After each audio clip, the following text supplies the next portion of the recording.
జ్యోతిష్య అభిలాష మిత్రులకు స్వాగతం. ఈ ఆడియోలో మనము అమితాబ్ బచ్చన్ గారి ఒక జాతకాన్ని విశ్లేషిద్దాము. అమితాబ్ బచ్చన్ గారు 11/10/1942 సాయంత్రం 4 గంటలకు అలహాబాదు, ఉత్తరప్రదేశ్ రాష్ట్రంలో జన్మించారు. వీరి యొక్క లగ్నము మనకు కుంభ లగ్నం, రాశి తులారాశి అయింది. సో వీరు సినీ ఇండస్ట్రీలో 50 సంవత్సరాల నుంచి సినీ ఇండస్ట్రీలో సినిమాలు తీస్తూ ఒక ప్రొడ్యూసర్గా, ఒక డైరెక్టర్గా, ఒక బుల్లితెరలో అనేక షోలు చేస్తూ 86 సంవత్సరాల వయసులో కూడా ఇప్పుడున్న న్యూ జనరేషన్తో పోటీ పడుతూ నటించడం అనేది ఇక్కడ మనకు ఉన్నటువంటి గ్రహస్థితిని అనుసరించి అది ఎలా సాధ్యం అనేది మనం చూద్దాము. వీరు దగ్గర ఒక 300 సినిమాల వరకు నటించడం జరిగిందనమాట. సో వీరి లగ్నం వచ్చేసి మనకు కుంభ లగ్నం అయింది. కుంభ లగ్నానికి ముందు ఒక వ్యక్తికి తన కెరీర్లో మంచి పొజిషన్కి పోవాలన్నా, అతను మంచి రంగంలో దూసుకుపోవాలన్నా, అడ్డంకులు లేకుండా సునాయాసంగా జీవితం ఒక సెలబ్రిటీ స్టేటస్ని చేరుకోవాలంటే ముందుగా లగ్నాధిపతి యొక్క బలం, లగ్నాధిపతి ఉన్నటువంటి స్థానం, లగ్నాధిపతిని ఎటువంటి పాపగ్రహాలు అనేది వీక్షించకుండా ఉండడం, ఆ లగ్నాధిపతితో ఎటువంటి పాపగ్రహాలు స్థితి యతి దృష్టి లేకుండా ఉండడం అనేది మెయిన్ అనమాట. ఎవరి జాతకంలో అయినా లగ్నాధిపతి బలంగా ఉంటే చాలు. ఒక 60-70% అతని లైఫ్ కొద్దిగా ప్రశాంతంగా ఉండి ఒక సెలబ్రిటీ స్థాయికి తీసుకెళ్ళద్ది. అదే లగ్నాధిపతి అష్టమంలోనో షష్టమంలోనో ఉంటే గ్రోత్ ఉండదు అనమాట. గ్రోత్ ఉండదు, షైనింగ్ ఉండదు.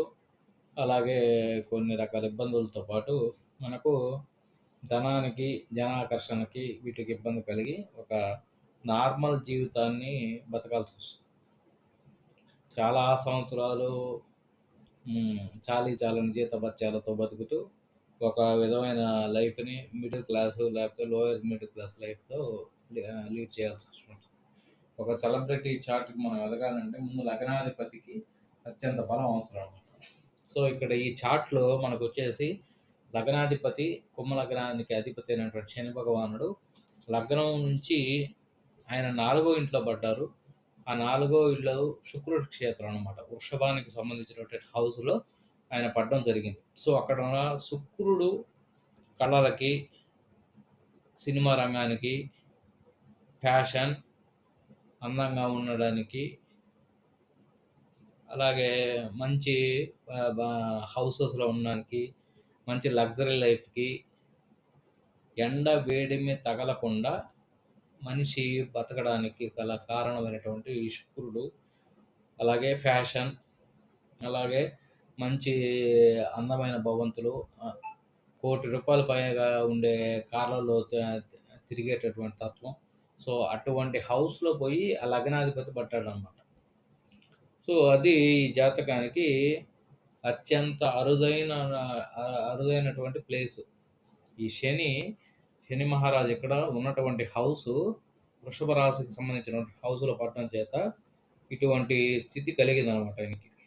సో అది చాలా అద్భుతమైన యోగం ఇక్కడ ఆ శని ఉండటం. ఆ శని కూడా ఇక్కడ మనకు ఆయన మామూలుగా ఉంటే అంత ఉన్న స్థితి వచ్చేది కాదు. ఎందుకంటే ఇక్కడ ఆయన వక్రించి ఆయన నీచ రాశిలోకి వెళ్ళాడు. సో అది ఇక్కడ one of the main point. వక్రించినటువంటి శని గ్రహం తాను నీచ స్థితిలోకి వెళ్ళి ఇటువంటి శుభ ఫలితాన్ని ఇచ్చామన్నమాట. సో వృషభ రాశిలో ఉన్నప్పుడు కూడా. సో ఆయన ఉన్న నక్షత్రాధిపతి ఎవరు? రోహిణి నక్షత్రం. రోహిణి నక్షత్రంలో ఉన్నాడు ఆయన. రోహిణి నక్షత్రానికి అధిపతి అయినటువంటి చంద్రుడు కరెక్ట్గా శని భగవాన్ నుంచి మనకు 6వ ఇంట్లో, ఆ చంద్రుడు కూడా మనకు తులారాశిలో ఉన్నారు. సో అది కూడా ఒక శుక్రక్షేత్రం. అంటే ఇక్కడ లగ్నాధిపతి శుక్రక్షేత్రంలో ఉన్నారు, అలాగే రాశ్యాధిపతి అయినటువంటి చంద్రుడు శుక్రక్షేత్రంలో ఉన్నారన్నమాట. అంటే త్రూ అవుట్ ఈ తన యొక్క హ్మ్. మొత్తం కెరీర్ మొత్తం సినీ ఇండస్ట్రీలోనే ఇతను ఆహ్, సినీ ఇండస్ట్రీలోనే ఇతని కెరీర్ ఉంటది అని చెప్పడానికి ఇక్కడ అంటే కొంతమంది కొన్ని సంవత్సరాల వరకు ఒక కెరీర్‌లో ఉండి మళ్ళా కెరీర్ మార్చుకుంటా ఉంటారు. సో, ఇక్కడ అటువంటి స్థితి లేదు. ఎందుకంటే లగ్నాధిపతి, అలాగే రాశ్యాధిపతి అయినటువంటి చంద్రుడు కూడా ఇద్దరు కూడా శుక్రక్షేత్రంలో ఉండడం, శని ఉన్నటువంటి నక్షత్రాధిపతి చంద్రుడు. చంద్రుడు మళ్ళా రా మనకు స్వాతి నక్షత్రం మీద ఉన్నారన్నమాట చంద్రుడు. ఆ స్వాతి నక్షత్రానికి అధిపతి అయినటువంటి రాహు గూడా ఫోటోగ్రఫీ, సినిమా ఇండస్ట్రీ సో, వీటికి సంబంధించినటువంటి ప్లానెట్ అనమాట. సో, ఈ స్వాతి నక్షత్రంలో పుట్టినటువంటి వారు గూడా సినిమా ఇండస్ట్రీలో ఎక్కువలో ఎక్కువగా రాణిస్తా ఉంటారన్నమాట. సో, అది ఇక్కడ మెయిను. లగ్నాధిపతి అండ్ రాశ్యాధిపతి ఇద్దరు గూడా మనకు శుక్ర క్షేత్రంలో పడడం వల్ల ఇతని కెరీర్ మొత్తం సినీ ఇండస్ట్రీలో సాగింది. అది గూడా స్టార్. మామూలుగా ఏదో చిన్న చిన్న పాత్రలు చేసుకుంటూ నటించడం గాదు. ఒక స్టార్ అనమాట. అంటే ఒక డిసైడ్ హీరో.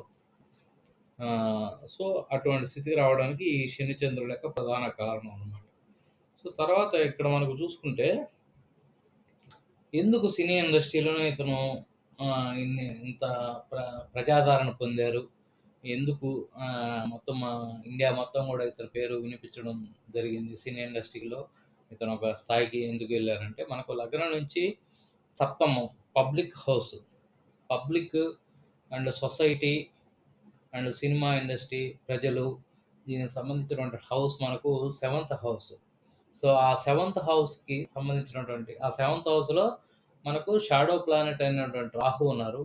రాహు ఈ సినీ ఇండస్ట్రీలో మనకున్న టాలెంట్‌ని ఒక ఒక ఒక ప్లేస్‌కో, లేకపోతే ఒక నగరానికో పరిమితం చేయకుండా మొత్తం త్రూఅవుట్ వరల్డ్ మొత్తం మన మన ఖ్యాతి, మన యొక్క టాలెంటు మాట్లాడుకునే స్థాయికి తీసుకుపోవాలంటే, రాహు యొక్క అనుగ్రహం, రాహు యొక్క ఇన్వాల్వ్‌మెంట్ లేనిదే అది జరగదనమాట. మనం ఏ హీరో అన్నా గాని వరల్డ్ వైడ్ మాట్లాడుకుంటున్నారంటే, అందులో రాహు యొక్క పాత్రే మెయిన్ అనమాట. ఎందుకంటే విదేశాలలో మనకు కీర్తి ప్రతిష్టలు, మనకు అత్యంత ప్రజాదరణ, మనల్ని ఎక్కడికెళ్ళినా గాని మనల్ని గుర్తుపట్టుకునేంత స్థాయికి తీసుకెళ్ళడం అనేది ఈ రాహువు ఎప్పుడైతే సప్తమానికి గాని, లేకపోతే వ్యయ స్థానానికి గాని ఇంటర్‌లింక్ ఉంటదో అప్పుడు మన కీర్తి ఖండాంతరాలు దాటి వెళ్ళుదనమాట. సో, ఇక్కడ అటువంటి పబ్లిక్ హౌస్‌లో సప్తమంలో రాహు యొక్క ఇన్వాల్వ్‌మెంట్ ఉండడం చేత మనకు ఆ విధమైన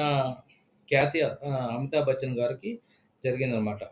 సో, ఆ రాహు ఉన్నటువంటి రాశ్యాధిపతి అయినటువంటి రవి భగవానుడు సింహరాశికి అధిపతి అయినటువంటి రవి భగవానుడు ఇక్కడ మనకు శుక్రుడితో కలిసి ఇక్కడ ఇంపార్టెంట్ పాయింట్ ఇదే శుక్రుడితో కలిసి ఏ కళలు, ఏ సినిమా రంగం, ఏ ఫ్యాషను, ఏ అందమైన భవంతులు, ఏ లగ్జరీ లైఫు, ఏ ఏ అతి పెద్ద కాస్ట్‌లీ కార్లు వాటి గురించి అయితే మనం ఇప్పుడు దాకా అయితే మాట్లాడుకున్నామో, ఏ లగ్నాధిపతి, ఏ రాశ్యాధిపతి అయినటువంటి శుక్రుడు ఆ సప్తమాధిపతి పబ్లిక్ హౌస్‌కి సంబంధించినటువంటి రవితో కలిసి రవికి, శుక్రుడికి మనకు దగ్గర దగ్గర ఒక 9 డిగ్రీల గ్యాప్ మాత్రం ఉంది. ఆ రవి, శుక్రుల కంజంక్షన్ ఇక్కడ అష్టమంలో పడడం చేత ఇతను సినీ ఇండస్ట్రీలో ఒక వెలుగు వెలిగి ఇన్ని సంవత్సరాల పాటు అప్రతిహతంగా అతని యొక్క కెరీర్ కొనసాగడానికి ఈ రవి, శుక్రులు అష్టమంలో పడడం చేత ఆ విధమైన స్థితి కలిగిందనమాట. మరి సినిమా ఇండస్ట్రీ అనేది అష్టమానికి ఎందుకు సంబంధించినటువంటి హౌస్ అంటే, మనకు మామూలుగా పంచమం అనేది క్రియేషన్, ఆలోచన. అక్కడ మనం ఏం చేస్తామంటే ఆలోచించి మనము మన మైండ్‌తో నటిస్తాం. కానీ ఆ నటించేదంతా కూడా ఎక్కడ జరుగుద్దంటే ఒక సీక్రెట్ హౌస్. ముందు పబ్లిక్‌లో ఏం తీయరు. సినిమా ఒకవేళ పబ్లిక్‌లో తీసినా అందులో చిత్రీకరించబడేటువంటిది మొత్తం కూడా ఆఫ్టర్ సినిమా రిలీజ్ అయిన తర్వాతే పబ్లిక్ చూడగలుగుతుందనమాట. అంటే ఒక సీక్రెట్ హౌస్, ఒక సీక్రెసీ. అందులో ఫైట్స్ గానీ, అందులో డైలాగ్స్ గానీ, ఆ సినిమా మనం తీసే విధానం గానీ, అంటే ఎవరికీ తెలియకుండా కేవలం అక్కడ నటించే నటీనటులు ఏదో కొంతమంది టెక్నీషియన్స్‌కి మాత్రమే అక్కడ జరిగే సినిమాకి సంబంధించినటువంటి విషయాలు తెలుస్తాయి. ఇదంతా పబ్లిక్‌కి తెలీదు. ఎందుకంటే అంత భారీ బడ్జెట్ అంత కథని రెడీ చేసుకొని అంత సీక్రెట్‌గా తీయాలి. అది సీక్రెట్‌గా తీసి, ఆ తర్వాత పబ్లిక్‌లోకి వదులుతారు. ఆ తర్వాత అది ప్రజాదరణ పొందుద్దనమాట. సో, దానికి సంబంధించినటువంటి హౌసు ఇక్కడ ఎయిత్ హౌస్‌లో ఈ కళలు, ఈ సినిమాలు, ఈ సినిమా రంగం, ఈ పబ్లిక్ లైఫ్ వీటికి సంబంధించినటువంటి రవి, శుక్రుడు ఇద్దరు కూడా అష్టమంలో ఉండడం చేత ఇతను సినిమా రంగంలో ఇన్ని సంవత్సరాలు, ఇన్ని సినిమాలు తీయడానికి ఆ అష్టమ స్థానం అనేది ఇక్కడ ఇతనికి ఒక మైలేజ్‌ని ఇచ్చిందనమాట. మ్యాజిక్ చేయడానికి ఒక అద్భుతమైన ప్లేస్‌గా ఇక్కడ ఎయిత్ హౌస్ అనేది ఇక్కడ కుదిరిందనమాట. సో, ఆ ఎయిత్ హౌస్‌లో మనకు చూసుకుంటే, ఈ లగ్నానికి యోగకారకుడు ఎయిత్ హౌస్‌లో ఉన్నారు. సో, ఈ లగ్నానికి ఇంకొక శుభగ్రహం బుధుడు మకర, కుంభ లగ్నానికి గాని, ఈ తుల, వృషభ లగ్నానికి గాని ఇంకొక శుభగ్రహం అన్నమాట బుధుడు. సో, అటువంటి బుధుడితో ఈ శుక్ర బుధుల కలయిక అష్టమంలో జరిగింది. శుక్ర బుధులంటే మనకు ఈ 4, 5 స్థానాధిపతి, అలాగే 8, 9 స్థానాధిపతి అనమాట. సో, ఒక కేంద్రానికి, ఒక కోణానికి సంబంధించినటువంటి ప్లానెట్ ఈ బుధ, శుక్రులు కేంద్ర కోణాధిపతుల కలయిక 8వ హౌస్‌లో కలవడం చేత ఇక్కడ ఈ యోగం ప్రబలంగా ఏర్పడిందనమాట. సో, అది మెయిన్ థింగ్. సో, అలాగే ఇక్కడ మనకు 10థ్ లార్డ్ అష్టమంలో పడటం కూడా ఒక సీక్రెట్‌గా ఇతను ఆ ఒక ఫిల్మ్ మేకింగ్‌లో గాని, ఆ ఫిల్మ్ మేకింగ్‌లో ఒక యాక్టర్‌గా గాని, ఒక నటుడుగా రాణించడానికి ఈ 10థ్ లార్డ్ అష్టమంలో 10థ్ అంటే వృత్తికి సంబంధించినటువంటి హౌస్ ఏదైతే ఉందో అది పోయి అష్టమంలో పడడం చేత సీక్రెట్‌గా తీసుకుంటారు ఆ సినిమా అనేది. తర్వాత పబ్లిక్‌లోకి వచ్చేదానికి ఆ 10థ్ లార్డ్ 8థ్‌లో ఉండడం ఇక్కడ జరిగిందనమాట. సో, అలాగా ఇక్కడ మనకు 8థ్ లార్డ్ 8థ్‌లోనే ఉన్నాడు. 8థ్ లార్డ్ 8థ్‌లో ఉండడం ఒక విపరీత రాజయోగం. రాజయోగంలో మనం విపరీత రాజయోగం గురించి మాట్లాడుకుంటే 8థ్ లార్డ్ 8థ్‌లో ఉండడం ఇక్కడ ఒక విపరీత యోగంగా ఏర్పడిందనమాట. సో, అది ఈ యొక్క చార్ట్‌లో శని వృషభ రాశిలో పడడం, రాశి శుక్రుడు రాశిలోనే పడడం, ఆ శుక్ర బుధుల కలయిక అష్టమంలో ఉండడం, అష్టమం అనేది సీక్రెట్ హౌస్ కాబట్టి ఆ వృత్తిలో ఇన్ని సంవత్సరాలు రాణించడం జరిగిందనమాట. సో, తర్వాత వీరికి దశలు ఎలా సపోర్ట్ చేశాయి? అంటే మనం పుట్టిన తర్వాత మన లగ్నానికి ఆ యోగకారక దశలు జరిగినప్పుడే మనకు అందులో ఉన్న యోగాలనేది మనకు ప్రభావితమై మనకు ఒక సెలబ్రిటీ స్టేటస్ రావడానికి అవకాశం ఏర్పడుతుంది. సో, వీరు పుట్టినటువంటి కుంభ లగ్నానికి వీరు స్వాతి నక్షత్రంలో పుట్టారు. 42లో రాహు మహర్దశ 42 నుంచి 55 వరకు జరిగింది. అంటే 13 సంవత్సరాలు. సో, అది బాల్యం కాబట్టి బాల్యంలో రాహు మహర్దశ వెళ్ళిపోయిందన్నమాట. తర్వాత గురు మహర్దశ 55 నుంచి 71 వరకు గురువు యొక్క మహర్దశ జరిగింది. సో, తర్వాత అది అయిపోగానే మనకు ఒక 30 ఏళ్ళకి శని మహర్దశ స్టార్ట్ అయింది. ఆ శని మహర్దశ ఎంటర్ అయిన తర్వాత వీరు సినిమా రంగంలో 71-90 వరకు చాలా హిట్ సినిమాస్ తీసి మంచి మూవీస్ తీసి బాలీవుడ్‌లో తనకంటూ ఒక ప్రత్యేకమైన స్థానాన్ని ఏర్పరచుకున్నారన్నమాట. 71-90 వరకు. అప్పుడే వీరికి సినిమాలు చాలా హిట్ మూవీస్ పడ్డాయి. 1970లో 'జంజీర్ దీవార్' అనే సినిమాతో ఈయన సినీ ఇండస్ట్రీలోకి ఎంటర్ అయ్యారన్నమాట. సో, ఆ తర్వాత చాలా సినిమాలు తీశారు. హ్మ్. 'యాంగ్రీ యంగ్ మ్యాన్' అనే పేరుతో ఈయన పిలిపించుకోవడం జరిగింది. అలాగే 'షెపెన్ షా స్టార్ ఆఫ్ ది మిలీనియం' అని, 'బిగ్ బి' అని అలాగా వీరిని రకరకాల పేరుతో పిలవడం జరిగిందన్నమాట. సో, వీరికి 15 ఫిల్మ్‌ఫేర్ అవార్డులొచ్చాయి. అలాగే 1984లో వీరికి పద్మశ్రీ అవార్డ్ రావడం జరిగింది. అప్పుడు శని గోచారంలో మనకు శని ఉన్న హౌస్‌లోకి 1984లో పద్మశ్రీ అవార్డ్ రావడం జరిగింది. అప్పుడు వీరికి గోచారంలో శని భగవానుడు మనకు కర్కాటక రాశిలో శని గురువుల కలయిక ఉన్నప్పుడు అప్పుడు పద్మశ్రీ అవార్డు. అలాగే 2001లో వీళ్ళకి పద్మభూషణ్ అవార్డు వచ్చింది. అప్పుడు శని ఎక్కడైతే వక్రించి 4 ఇంట్లో ఉన్నాడో అక్కడ శని గోచారంలో వచ్చినప్పుడు పద్మశ్రీ అవార్డు రావడం జరిగింది. అలాగే 2015లో పద్మ విభూషణ్ అవార్డు రావడం జరిగింది. అప్పుడు గోచారంలో శని భగవానుడు మనకు తులారాశిలో ఉచ్చ స్థితిలో చంద్రుడితో కలిసి ఉండడం వల్ల 2015లో పద్మ విభూషణ్ అవార్డు వచ్చింది. 2007లో వచ్చేసి లెగియన్ ఆఫ్ హానర్ అని పిలుచుకోవడం ఒక అవార్డు రావడం జరిగింది. అలాగే 2013లో ది గ్రేట్ గేట్స్ అనే అవార్డు రావడం జరిగిందనమాట. సో, వీరికి 2000 సంవత్సరం మేడం స్పాట్స్మెన్ లో మైనపు మ్యూజియంలో బొమ్మ కలిగిన ఆసియాకి చెందిన బతికినటువంటి వ్యక్తి అనమాట. సో మైనపు బొమ్మ ఉందన్నమాట. సో అలాగే 2012లో వాషింగ్టన్ డీసీలో కూడా ఒక మైనపు బొమ్మ ఉందన్నమాట. సో వీరికి అంత అంటే విదేశాలలో కూడా మైనపు బొమ్మలు రావడానికి ఇక్కడ విదేశీ ప్లానెట్ హౌస్ అయినటువంటి మకరానికి సంబంధించినటువంటి హౌస్ అనమాట. అంటే విదేశాల్లో ఖ్యాతి దీనికి సంబంధించినటువంటి హౌస్ 12th హౌస్. ఆ 12th లార్డ్ అయినటువంటి శని భగవానుడు వృషభంలో ఉండడం చేత వీరికి ఇటువంటి స్థితి కలిగిందనమాట. సో అలాగే వీరికి 1981 నుంచి సిల్సిల, 1981 కాలియా, 1982 శక్తి, 1988లో షెహాన్ షా అనే సినిమాలు, అలాగే 2000లో కౌన్ బనేగా కరోడ్పతి అనే ఒక బుల్లితెర షోలో నటించి ఈ షో 3 టర్మ్స్‌లో 2 టర్మ్స్ వీరే హోస్ట్‌గా ఉండారన్నమాట. యాంకరింగ్‌కి వీరే ఉండారన్నమాట. సో వీరి నవాంశలో కూడా ఈ శుక్రుడు వృషభ రాశిలో ఉంటాడు. స్వక్షేత్ర స్థితి నవాంశలో. సో రాశిలో ఏమో నీచభంగ రాజయోగం పొందారు బుధుడితో కలిసి.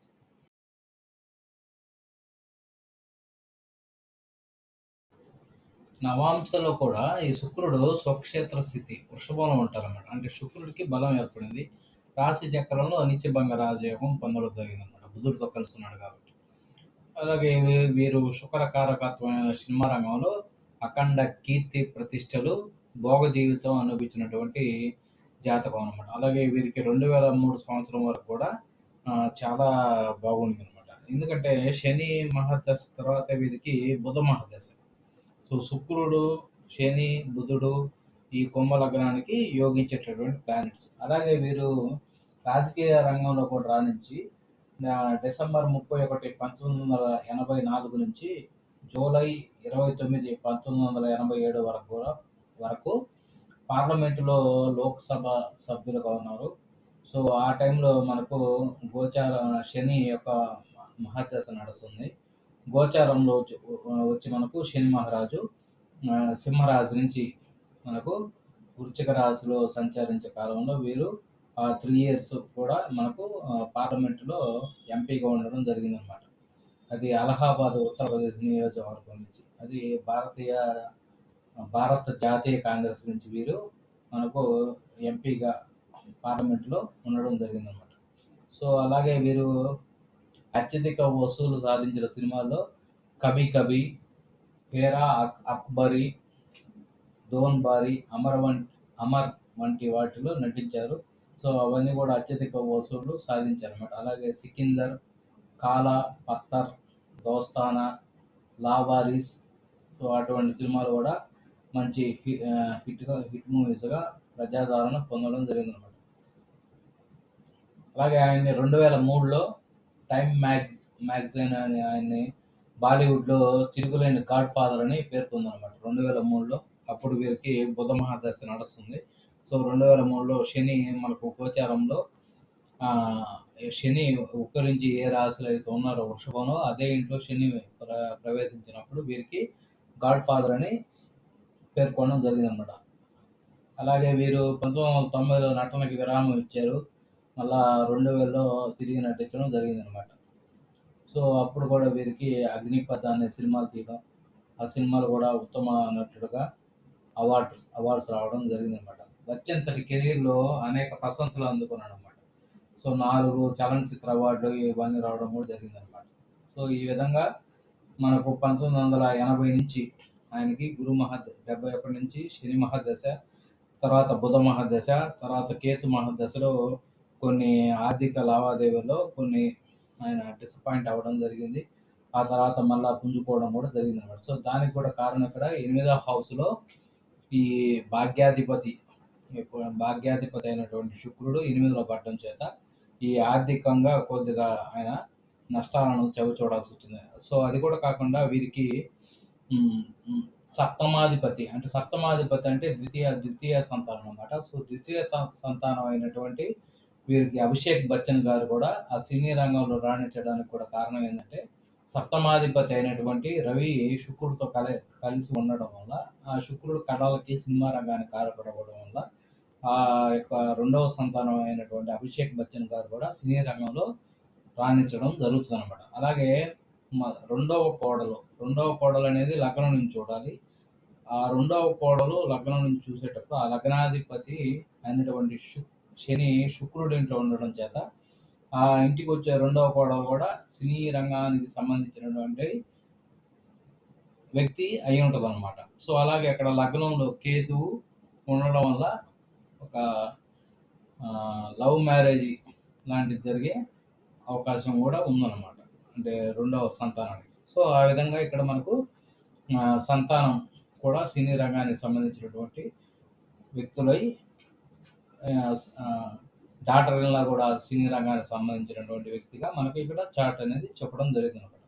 సో ఈ విధంగా అమితాబ్ బచ్చన్ గారు మరిన్ని సినిమాలు తీసి ప్రజాదరణ పొందుతారని ఆశిస్తూ ఈ వీడియోని ఇంతటితో ముగించడం అనేది స్వస్తి.